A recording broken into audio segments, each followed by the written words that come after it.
Most people think staying active is enough, that as long as they keep walking, their legs will take care of themselves. And for a while, that feels true. But over time, something quietly starts to change. Walking is good for the heart. It's good for circulation. It's good for routine. No one is arguing that. But here's what most people don't realize until it starts affecting them. Walking alone does not protect leg strength the way most people assume it does. If it did, then people who walk every single day wouldn't struggle to stand up smoothly. They wouldn't feel that pause before rising from a chair. They wouldn't reach for armrests without realizing it. They wouldn't feel uncertain the moment the ground isn't perfectly flat. Yet these moments show up everywhere. And when they do, they're unsettling because they don't feel like injury. They feel like something quietly slipping away. Doctors and physical therapists see this pattern constantly in clinics, in rehab rooms, in follow-up visits. People who stay active, who stay disciplined, who walk faithfully every day, yet still lose strength where it matters most. And this isn't opinion. When researchers measure how the legs actually work, a very different picture appears. Summaries from the American College of Sports Medicine and findings published in journals like the Journal of Gerontology show that normal walking activates only about 20 to 30% of the leg muscles needed to stand up or climb stairs. But simple strength movements, like standing up from a chair, can activate 60 to 90% of those same muscles within minutes. That difference matters, because walking doesn't ask your legs to lift your full body weight. It doesn't challenge balance under load.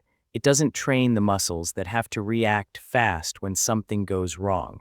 Those are the muscles that weaken first, and if nothing changes, this doesn't correct itself. Staying active can still feel like getting weaker. Confidence fades, without a fall, without an injury, without warning. So stay with me for a moment, because you're about to learn 3 simple, surgeon-approved movements that rebuild real leg strength beyond walking. No floor work, no jumping, no heavy equipment. They're controlled, they're joint-safe, and they train the exact abilities that protect independence. Walking feels safe because it's familiar. It feels productive because it keeps you moving. But comfort is exactly why it stops building strength. Walking trains endurance. Not power, not control, not reaction. That's why someone can walk for 30 minutes and still struggle to rise from a chair, still feel shaky on stairs, still hesitate before stepping off a curb. The legs aren't failing randomly. They're failing where they've stopped being challenged. Daily life doesn't test how long you can move forward. It tests whether you can lift your body, whether you can stabilize when balance slips, whether your legs respond fast enough to stop a misstep from becoming a fall. Walking avoids that test, so the body adapts. It gets efficient at walking and weaker everywhere else. That's why so many active people feel confused. They're doing the right thing, yet their legs feel less reliable every year, because movement alone doesn't protect function, and function is what keeps you independent. As the body changes, it doesn't fail all at once. It fails quietly. In specific ways, muscles don't just weaken, they respond slower. Balance doesn't disappear, reaction time does. That's why a small stumble feels harder to correct. Why confidence drops even without pain. Why hesitation appears before certain movements. Distance stops mattering. Control starts mattering. Because real life doesn't ask you to keep moving forward, it asks you to rise, to stabilize, to react fast enough to stop a misstep from becoming a fall. And when those abilities fade, fear replaces trust. People start avoiding stairs, choosing certain chairs, holding onto railings just in case, not because they're inactive, but because the body hasn't been trained for these moments. That's when the rules change. Strength becomes specific. Balance becomes intentional. And training must match real-world demands. Every day, your legs are tested in one quiet moment, not when you're walking, but when you try to stand, from a chair, from a toilet, from a car seat. That single movement reveals everything. It shows whether your thighs can lift your body, whether your hips can generate power, whether your balance responds fast enough to keep you steady. And when that moment starts to feel slow or heavy or uncertain, something important is already changing. That's why professionals watch this movement so closely. Because when standing up weakens, stairs feel higher, confidence shrinks, and daily life starts demanding more effort than it should. That's why rebuilding this movement changes everything that follows. And that's exactly where we begin. Exercise 1, sit to stand, chair plus light resistance. Surgeons and physiotherapists rely on one simple movement to judge real-world strength and independence. Not how far someone can walk, not how long they stay active, but whether they can stand up from a chair without pushing off with their hands. That single action reveals everything: leg strength, balance control, mobility, fall risk. All in seconds. Here's why this movement matters. Standing up trains the exact abilities that protect independence over time. It teaches the legs to lift the body, the hips to generate power, the core to keep the body upright, and the stabilizers to control the knees and balance. Walking barely challenges these systems. Standing from a chair activates all of them at once, and when light resistance is added, even something very small, the body has to work with control instead of momentum. Nothing heavy, nothing aggressive, just enough to ask the muscles to do their job. Studies on functional strength show that this movement, even with light resistance, pushes the legs close to their working capacity, which is why it's one of the strongest indicators of mobility and independence later in life. How to perform it safely and correctly: sit on a sturdy chair. Place your feet about shoulder width apart, planted firmly on the floor. Bring your feet slightly under your body. Lean forward just enough to load the legs. Do not rock or use momentum. Press through your feet to stand tall. Move slowly. Stay in control. Do not drop back into the chair. Lower yourself down as slowly as you stood up. That's where strength is built. Keep your knees tracking forward, not collapsing inward. Aim for 8 to 12 repetitions. Rest briefly. Then repeat for a second set. If you need your hands at first, that's okay. Use them lightly. Support is not failure, but if the hands do too much, the legs don't learn. Let the legs do the work. Strength builds with repetition. Why surgeons trust this movement: people who perform well on sit-to-stand tests move more confidently in daily life. They climb stairs with less effort, they rely less on hand support, and they experience fewer dangerous falls over time, because this movement doesn't train exercise, it trains function. It prepares the body for moments that happen every day: getting out of bed, standing up from the toilet, rising from the sofa, and stepping out of a car. These moments decide independence. Walking moves the body forward. This movement teaches the body to lift, stabilize, and control weight. That difference matters. Within weeks, standing begins to feel easier, less effort, less hesitation. And as this movement improves, life outside the exercise gets stronger too. Exercise 2, single leg supported heel raise. Most balance problems don't begin at the knees. They begin at the calves and ankles, quietly, gradually. Yet these are some of the most overlooked muscles in mobility.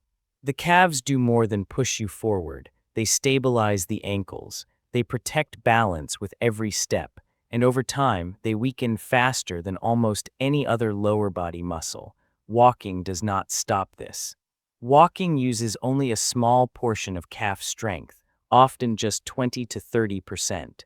This movement demands much more. When done on one leg, even with support, the calves and ankle stabilizers are forced to work hard. Not aggressively, not dangerously, but with control. Research on ankle stability and fall risk shows that single-leg supported heel raises activate these muscles at roughly 70 to 90% of their working capacity, nearly double what's seen during walking or regular two-leg heel raises. That difference matters. Higher activation means faster reactions, better control, stronger balance, recovery when something unexpected happens. This is why this version outperforms the basic one.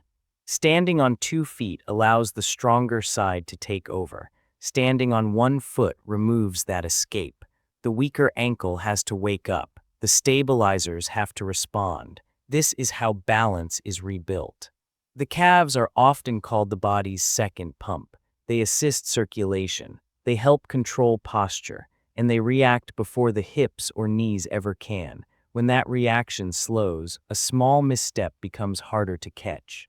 Walking does not train this response. This movement does. How to perform it safely and correctly: stand near a wall, chair, or countertop.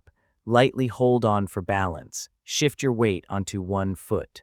Lift the other foot slightly off the floor. Rise smoothly onto the toes of the standing foot. Do not rush the lift. Do not bounce at the top. Pause briefly. Lower slowly with full control. Keep the ankles straight, no rolling outward. Aim for 6 to 10 repetitions per side. Rest briefly. Repeat for a second set. If balance feels shaky, use support, but keep the other foot light. The standing ankle should feel the effort. Support is allowed. Strength will still build. Why surgeons trust this movement: stronger calves and ankles help the body recover balance faster. They improve control on stairs. They reduce slips on uneven or slippery ground. Because this movement trains reaction strength, the kind needed to catch a misstep before it becomes a fall. Walking keeps the calves passive. This movement makes them responsive, and when the calves respond faster, the rest of the body follows. Exercise 3: lateral step-outs, sidestepping with control, one of the most protective movements for falls and hip injuries. Most dangerous falls don't happen moving forward. They happen to the side, during turns, while reaching. When balance shifts unexpectedly, this is where serious injuries often occur. Sideways falls are a leading cause of hip fractures, and hip fractures are what most often disrupt independence, yet almost no one trains this direction. Walking doesn't, marching doesn't, this movement does. Lateral step-outs train the outer hip muscles that keep the pelvis level during side-to-side movement. They teach the body how to control weight when balance shifts away from center. These muscles act like safety brakes. When they're weak, the body collapses sideways. When they're strong, the body recovers, especially during turns. Walking barely challenges them. Lateral stepping forces them to work. How to perform it safely and correctly: stand near a wall or countertop. Lightly hold on for support. Step 1 foot out to the side. Keep the toes facing forward. Do not let them turn outward. Lower the hips slightly as weight shifts. Hips stay level, chest stays tall. Pause briefly with control. Step back to center slowly. Do not rush the return. Control the weight shift. Alternate sides. Move slowly. Control matters more than distance. Aim for 8 to 12 repetitions per side. Rest briefly. Repeat for a second set. If balance feels challenging, take a smaller step. Smaller steps are better than sloppy ones. Strength still builds. Why surgeons trust this movement: people with strong lateral hip control recover balance faster during turns. They fall less often when reaching or shifting direction, and they better protect their hips during slips. Because this movement trains side-to-side protection, the exact skill needed when balance fails unexpectedly. Walking trains forward motion. This trains control in the direction falls actually occur. Up to this point, you've learned the 3 core movements that rebuild real leg strength and balance beyond walking. If you did only these 3, you would already be addressing the main causes of falls and loss of independence. What comes next is optional, but it fills one final gap many people overlook: bonus exercise, knee lift, marching, foot clearance, and trip prevention. Not all falls happen to the side. Many happen forward. Because the foot doesn't lift high enough, because the toe catches the ground, because shuffling quietly takes over. This is where marching matters. Knee lift marching trains the muscles that lift the leg and retrains the brain to clear the foot with each step. When this weakens, steps get shorter, feet drag, trips become more likely. Marching exaggerates what walking minimizes. It restores lift, timing, coordination, how to perform it safely and correctly stand tall near a chair or wall. Lightly hold on for balance. Do not lean back, stay upright. Lift one knee to a comfortable height, pause briefly at the top. Lower the foot with intention and control. Alternate sides, move slowly, no rushing. Aim for 10 to 15 lifts per side. Rest briefly. Repeat for a second set. If balance feels uncertain, lift the knee lower. Control always comes first. Why surgeons trust this movement: people who clear their feet better trip less often. They navigate curbs and rugs more easily, and they walk with greater confidence, because this movement trains foot clearance, the skill that prevents toe catches on uneven ground. Lateral stepping protects the hips, marching protects the step. Together, they cover both major fall patterns, and when these movements work together, the body becomes stronger in every direction, not just forward. Walking feels useful because it keeps you moving. But movement is not the same as protection. Life doesn't test endurance. It tests moments, standing up from a chair, catching yourself after a slip, lifting your foot in time. These are the moments that decide safety. Walking prepares the body to move forward. It does not prepare it to recover. It doesn't train the push needed to rise, the reaction needed to catch balance, or the control needed when a step goes wrong. That's why people who walk regularly can still struggle in daily life, because life doesn't happen in straight lines. It happens getting out of a chair, turning quickly, stepping sideways, clearing a foot over an obstacle. That's exactly what these movements train. They teach the body to rise under control, to stabilize when balance shifts, to react before a stumble becomes a fall. This is not exercise, this is preparation. Because independence isn't built on steps, it's built on rising, on stabilizing, on stepping safely when something unexpected happens. And here's the truth most people avoid: it's not the daily walk that changes lives, it's the one fall. The one moment where the body doesn't respond fast enough. These movements don't promise distance, they protect ability. They don't train you to move longer, they train you to stay independent longer. And that's why they beat walking, not for fitness, but for real life. These movements are not extreme, they are not aggressive, they are not risky. There's no jumping, no impact, no pounding on joints, no gym required. Everything is controlled, deliberate, measured. That's the point. The goal isn't to exhaust the body, it's to reteach it. Each movement can be adjusted, made smaller, made slower. Support can be added: chairs, walls, countertops.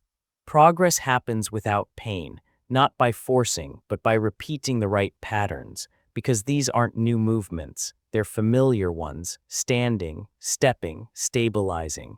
These are the movements the body remembers. And when the body remembers, confidence starts returning, not all at once, but steadily. Here's something most people don't realize: these movements work, but only when they're done correctly. And most people make small mistakes without knowing it, tiny errors in position, rushing through repetitions, using momentum instead of control. Those mistakes don't just reduce results, they can make the movement ineffective. That's why some people say, "I tried this and it didn't help." It wasn't the movement, it was the way it was done. So next, I'll break down exactly how to do each one safely, correctly, and in a way that actually rebuilds strength. Because one small adjustment can make all the difference.